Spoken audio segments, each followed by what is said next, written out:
Hello and welcome to Spazarus VR. Today we have a showcase, a Star Wars and ads? A few days ago we got our eyes on the Upload VR showcase. This is the second year of the conference. Last year's was held during E3, but as I'm sure you are aware, there's no E3 this year. In the showcase, they showed off a bunch of VR titles, mainly smaller titles, most of which we already knew about, with just some extra details added. The big thing for me though was the new roadmap for Pistol Whip. This roadmap was shown off along with the announcement that the last monthly update was now live. This update includes a new song called Religion. These monthly updates they've been doing have added 5 songs, 4 modifiers and 9 pistols.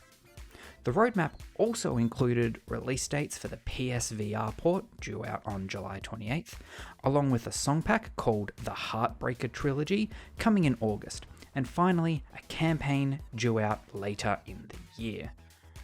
I personally love Pistol Whip and am super keen for all this extra free content.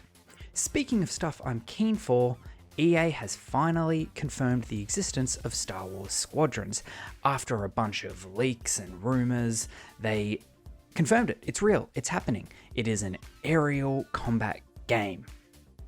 Can you have an aerial combat game in space where there is no air? Why am I talking about this on a VR show? Well, put 2 and 2 together. This is a VR game. Well, it's completely playable in VR and will have flight stick support. The single player campaign will see you play as 2 different characters. One is a rebel, the other a member of the Empire.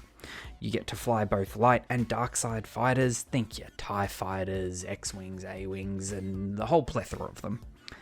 There will also be a multiplayer mode full of dogfights, unlockables, and upgrades, all with no microtransactions.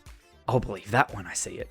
Star Wars Squadrons is due out on October 2nd for $40 US. It is currently available to pre-order on Steam. Now, moving on to our final news story for the day, and it's a bit of a sad one. That is, unless you like ads? AdMix, an in-game advertising platform, has announced that they have received $7 million in funding for their new VR SDK. The platform AdMix has created won't result in pop-ups and banner ads like you might see on mobile games at the moment, but actually embed the ads into the games. Think walking around in a virtual city and all the billboards are actually ads put there for you, or playing a sports game where the sponsors of the stadium are targeted at you. They've created a Unity and an Unreal SDK so devs can implement this into their games. AdMix has also confirmed that they use gaze tracking to check how people are looking at their ads. And this will only get worse as eye tracking is implemented into more and more headsets. This is definitely a scary one and probably worth keeping an eye on as the tech matures. Personally, I think eye tracking is a bit of the future when it comes to VR headsets, especially in something like the Oculus Quest where it is a lower power headset, so having eye tracking in there will allow for that smarter foveated rendering to make the games look better. But if that same tech is used towards the ads, I don't know how I feel about it. Yeah. Anyway, that's the VR news for this week. Please subscribe. I'm trying to get this whole thing going, so every little bit helps.